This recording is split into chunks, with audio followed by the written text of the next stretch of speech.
WhiskyJason here, whiskey from the viewpoint of an American in Germany tasting rare and exotic whiskeys. Today I have something from Germany. This is Bud Spencer Smoky Peated. Yay! Now this is the legend Bud Spencer from the St. Kilian distillery, single malt, German whiskey, 70% with 49% ABV.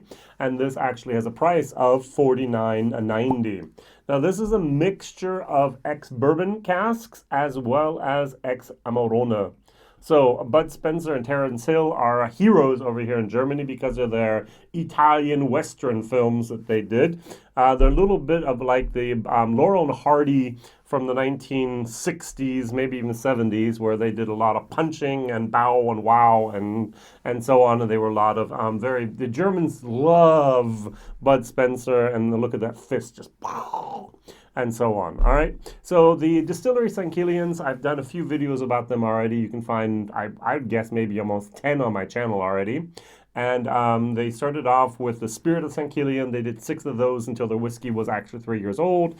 And then they did 6 other ones called the Signature Edition, where they characterize the different things they can do with non-peated whiskey. They call it the mild recipe, and the peated whiskeys they used a number. Each one had a different thing, and so number 3 and number 4 were peated and heavily peated. 5 was 5 different types of virgin oak. 6 was using a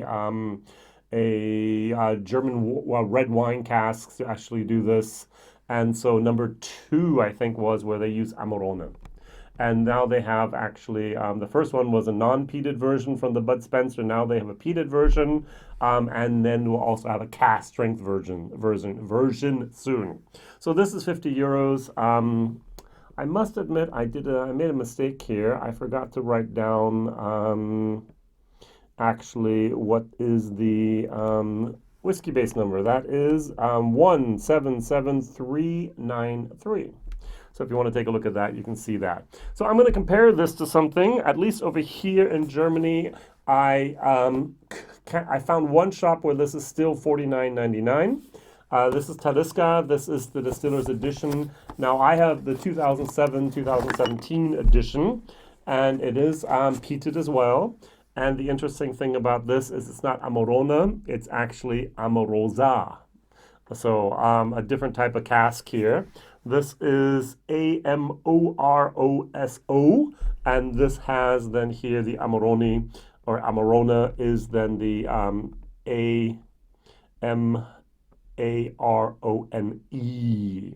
So northern Italy and more southern Sicily, I think. All right, so I still have a little bit left in my glass here from my German video. Sorry. I can pour a tiny little bit in here. It's almost empty. Now this is, I love the nose on this. Let's start with that. All right, so now 55 euros, used to be 49 euros on sale. It's still 49. This is the standard price is 49.90. So basically both of these are 50 euros. 45.8%, as always with Taliska, unless it's the discontinued 57, and this has 49%. On the nose, this has a very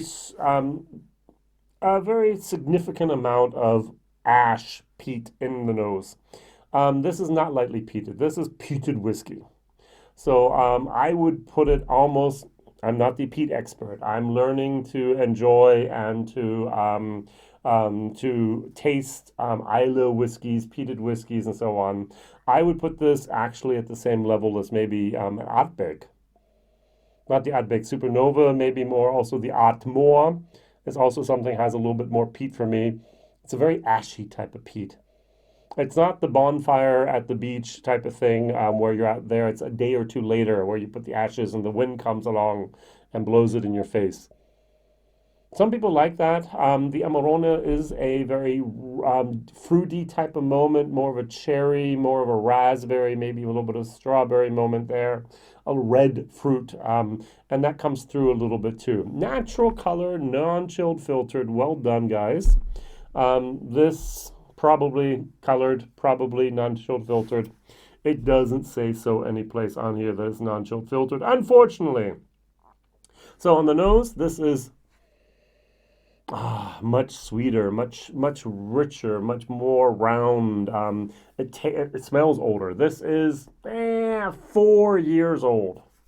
So it's an OH statement. Over here in Germany, we have basically the same rules that we have for all of Europe. It has to be 3 years old. Now, interesting enough, in Australia, it's two. In India, it's zero. Find a rule in India. There was a proposal, but I don't know if it ever got passed that they wanted to have a 2 year old because India has a problem of calling whiskey something that in the rest of the world would call rum. And also in Thailand, it's also 2 years old, which I thought was weird. In America, bourbon is zero. You put it in a virgin oak cask for 3 hours and take it out, it's bourbon. Straight bourbon, 2 years, then you need to have an age statement on it. And anything under 4 years needs to have an age statement on it as well. And so straight basically means 4 years old, unless, of course, you have the age statement. So interesting how the different rules come about. And if you take a look at then the Prime Minister up there in the UK, why he did the 3 years old back then in 140 years ago. I had to relearn my my Scotch history here, that he chose the year 3 and not 4, and not 2, and not 12. Very, very interesting things. Okay, I'm digressing. Going back to the whiskeys. All right, on the nose, as I said, it's definitely a peated whiskey, and the peated malt comes from Scotland.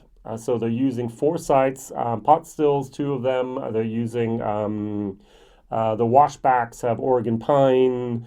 The mash tun is basically the same thing that was made also up in Scotland, and also their Scottish whiskey made in Germany. Sometimes I recommend or how I describe this.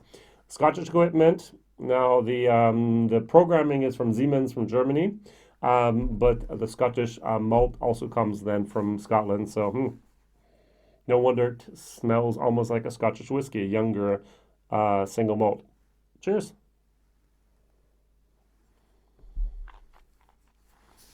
Mm-hmm.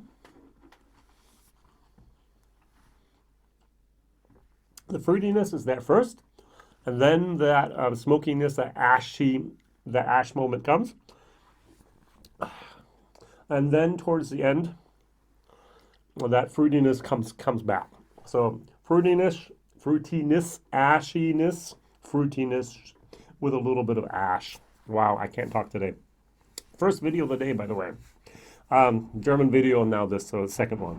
I'm gonna put water in this, which I forgot to do in my German video. So you get to have something new that I haven't had before. I'm going to dilute it down to, on purpose, about 25%. Why? Because that's what the blenders do. So they sometimes recognize something that might not have been there otherwise, either a mistake or maybe a hidden note or something like that.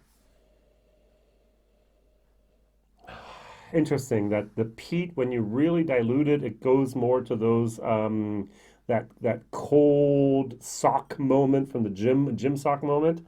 A little bit of rubbery is also in there.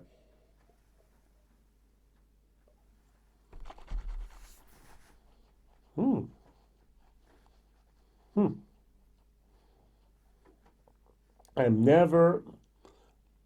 Um, I'm always surprised how much sweetness arrives when you dilute it down to 25%.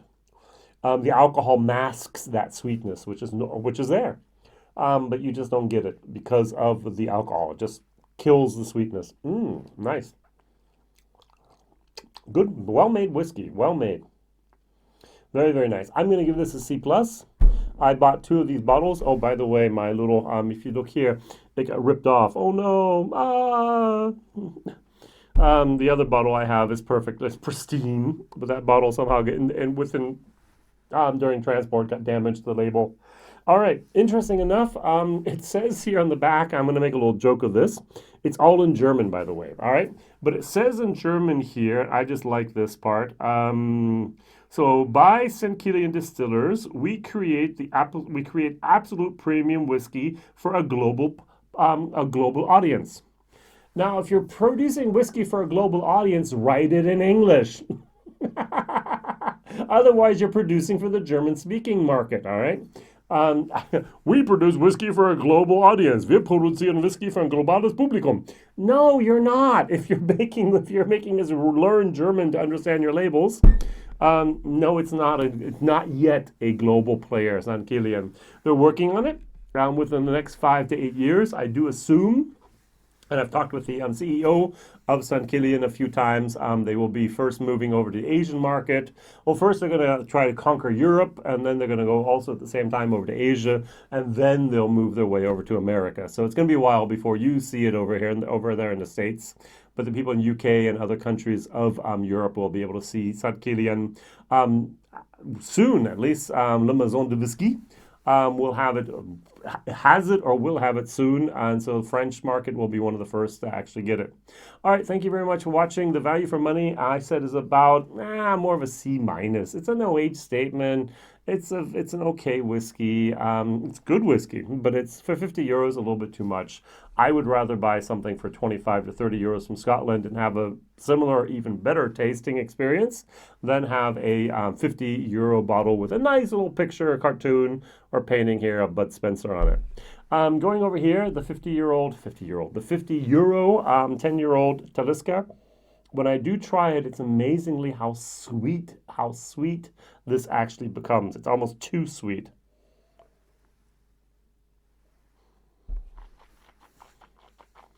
Mm. Mm.